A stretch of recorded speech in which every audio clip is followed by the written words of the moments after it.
বাবার মৃত্যুর পর মাত্র 15 বছরের বয়সী আমি আমার সৎ বোনকে বিয়ে করলাম। বিয়ের প্রথম রাতে যখন আমি তার কাছে বাসরীয় কাজ করতে গেলাম, তখন সে আমার কাছে কাকতি মিনতি করতে লাগল। সে আমার সাথে এসব করবে না। আর এদিকে আমার জীবনে প্রথম বাসর। এই মুহূর্তটা কি হাতছাড়া করা যায়?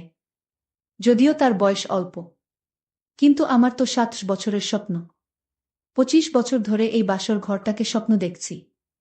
কিন্তু আমার সৎ বোন তো বাসর ঘরে কি হয় তা খুব একটা বুঝত না, কারণ তার মানসিক কিছু সমস্যা ছিল।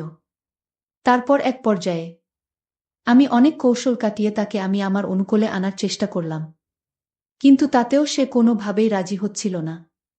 তারপর তার ইচ্ছার বিরুদ্ধেই আমারটা যখন তার এখানে কিঞ্চিত পরিমাণে দিলাম, তখন সে একটি বিকট শব্দ করে হাও মাও করে কেঁদে উঠল। তারপর, হ্যালো বন্ধুরা, আমি রতন। আমি দীর্ঘ 10 বছর যাবত বিদেশে ছিলাম।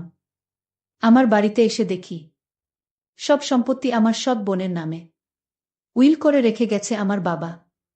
আমি বাবার উইল অনেকবার পড়েছি, কিন্তু সেটা পড়ে আমার রক্ত টকবক করে ফুটছে। 2 দিন আগে বাবা মারা যাওয়ায় হঠাৎ করে আমাকে লন্ডন থেকে দেশে ফিরতে হয়েছে। বাবার শেষ কৃত্যের পর যখন তার উকিল আমাকে তার উইল দিলেন, আমি সেটা পড়ে রাগে লাল হয়ে গেলাম। আমি লন্ডনে পেট্রোল পাম্পে কাজ করতাম।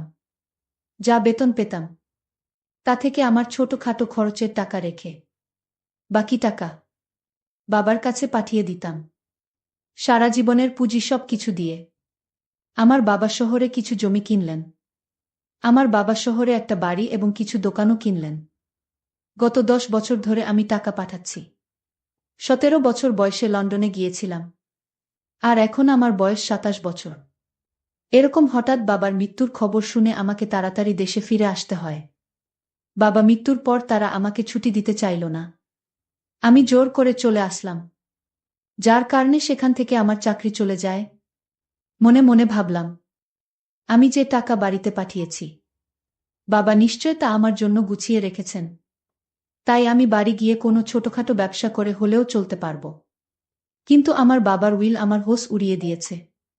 উইলের লেখা ছিল যে লন্ডনে যাওয়ার জন্য তোমার টাকার প্রয়োজন ছিল, তাই আমি আমার জমির কিছু অংশ বিক্রি করে তোমার টাকার ব্যবস্থা করেছিলাম। তাই এখন এই বাড়ি এবং বাকি সম্পত্তির উপর শুধুমাত্র মিলার অধিকার। যখন তুমি লন্ডনে গিয়েছিলে তখনই তুমি তোমার ভাগ পেয়ে গেছ। এটা পরে আমার মাথা ঘুরতে লাগল। অন্যদিকে আমার বোন যে ছোটবেলা থেকেই মেন্টাল, মাঝে মাঝে সে পাগল হয়ে যায়। যদিও আমার সৎ বোন, আমার বাবা কিভাবে তাকে তার সমস্ত সম্পত্তি দিয়ে গেলেন তা ভাবতে ভাবতে আমি প্রায় পাগল হয়ে যাচ্ছিলাম। একটি বারও বাবা আমার কথা ভাবলেন না। উইলের সমস্ত দলিল পত্রাদি ঘেটে আর একটু অংশ পরে দেখলাম শুধুমাত্র সম্পত্তি নয়, আরেকটি শর্ত দিয়ে দিয়েছেন বাবা। উইল করার সময় উইলে পরিষ্কার লেখা রয়েছে যে যেই ব্যক্তি আমার মেয়ে মিলাকে বিয়ে করবে এবং সারা জীবন আমার মেয়ের পাশে থাকবে, সেই ব্যক্তি আমার কেবলমাত্র স্থাবর অস্থাবর সকল সম্পত্তির মালিক হবে। কিন্তু বিয়ের পরে যদি আমার মেয়েকে ছেড়ে সে চলে যায়, তাহলে সে সম্পত্তি আর এক সুতাও পাবে না। বাবার এরকম একটা কাণ্ডের জন্য আমার জীবনটাই ধ্বংস হয়ে যাচ্ছিল। বসে বসে চিন্তা করছিলাম, এখন কি করা যায়। এই ভেবে আমি আমার এক বন্ধুকে ফোন দিলাম। বললাম আমার এখানে আসার জন্য। তারপর সে আমার কাছে আসে। তাকে নিয়ে আমি একটু অন্য জায়গায় ঘুরতে গেলাম। ঘোরার সময় তাকে আমি শেয়ার করলাম সম্পূর্ণ বিষয়টা। শুনে আমার বন্ধু আমাকে বলল যে, রতন, তোর কাছে এখন একটি সমাধান আছে। তারপর আমি বললাম, কি সমাধান?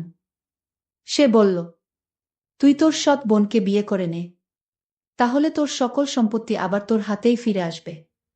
বন্ধুর মুখে এরকম ধনের কথা শুনে আমি কিছুটা হকচকিয়ে গেলাম আর বললাম, বন্ধু, এটা কি করে সম্ভব? সে তো আমার বোন।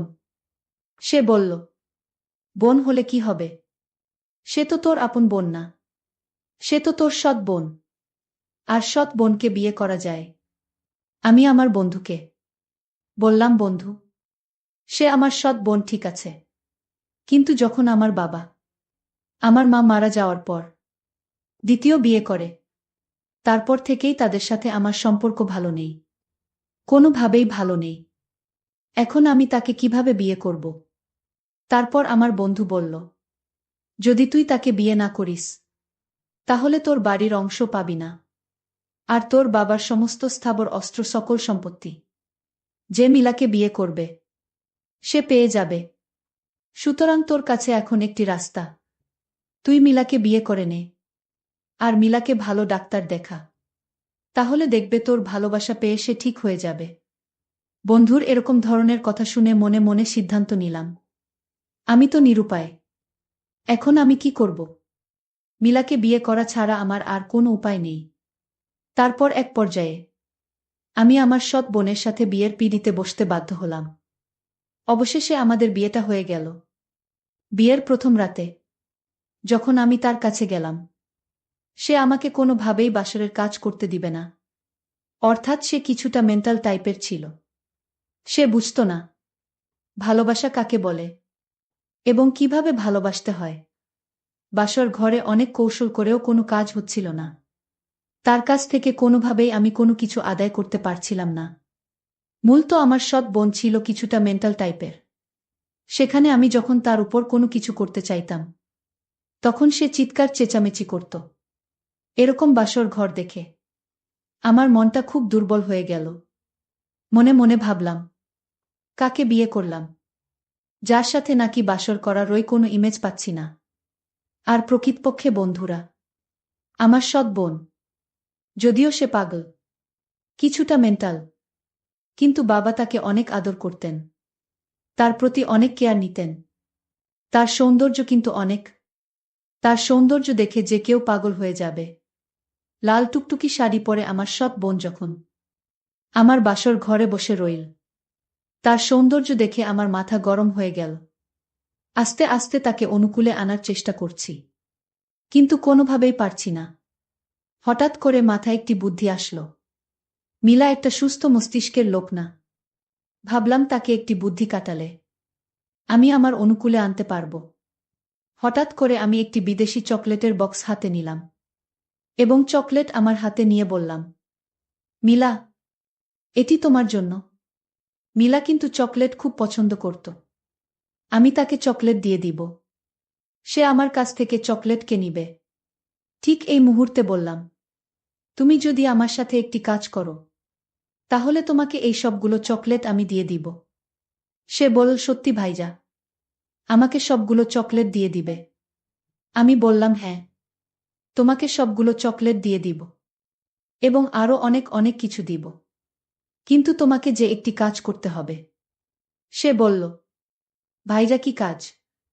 আমি বললাম, মিলা, এখন থেকে 2 ঘন্টার ভিতরে আমি তোমাকে যা যা বলবো তুমি তাই করবে, তাহলে তোমাকে এই যে পুরো বক্সের চকলেট দিয়ে দিব। মিলা বলল, সত্যি ভাইজা? ঠিক আছে, যাও, তুমি আমার সাথে যা যা মন চাই তা করো, কিন্তু তারপর আমাকে চকলেটগুলো দিয়ে দিবা। আমি বললাম, আচ্ছা ঠিক আছে। তারপর মিলাকে আমি আপন করে নেওয়ার জন্য আস্তে আস্তে তার সাথে ঘনিষ্ঠ হতে চাইলাম। প্রথমে একটু ইতস্তত বোধ করল, তারপর তাকে আস্তে আস্তে আমি প্রস্তুত করার চেষ্টা করলাম, আর কিছু কিছু মানে উচ্চাকাঙ্ক্ষী করার চেষ্টা করলাম, যাতে সে আমার প্রতি কিছুটা দুর্বল হয়। কিন্তু আমি তো একটা জায়গাতে খুব অবাক হয়ে গেলাম। বন্ধুরা, যদি আমার বোন কিছুটা মেন্টাল টাইপের ছিল, কিন্তু তার এখানে যে এত মজা লুকিয়ে আছে তা আমি আগে কখনো ভাবতে পারিনি।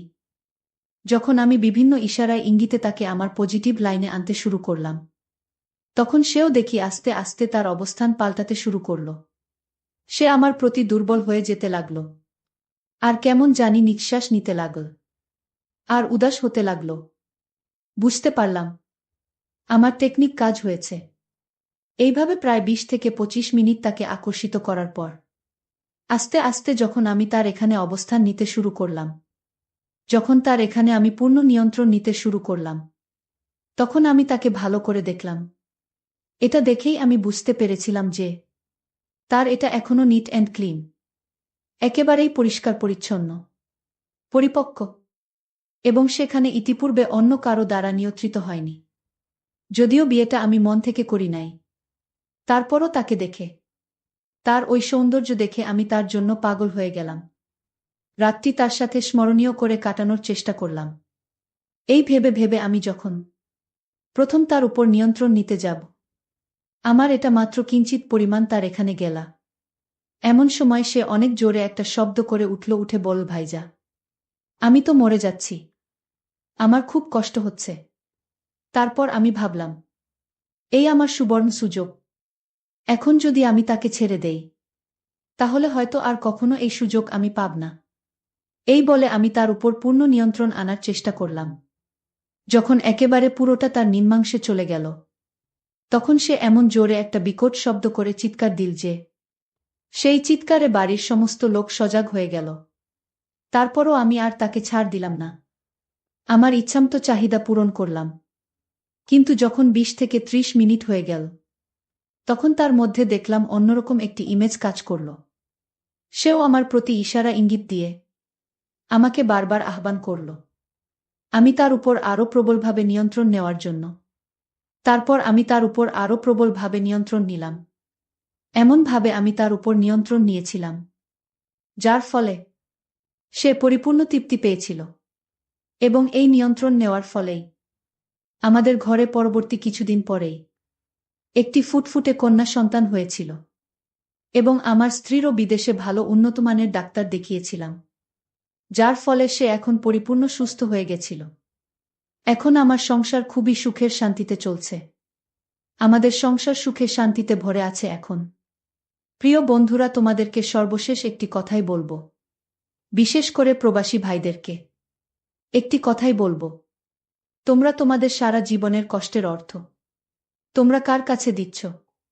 যদিও সে তোমাদের পিতামাতা অথবা কেউ আপনজন হয়, অবশ্যই টাকাটা কিভাবে ব্যয় হচ্ছে তা তোমরা নিশ্চিত করে দিবা।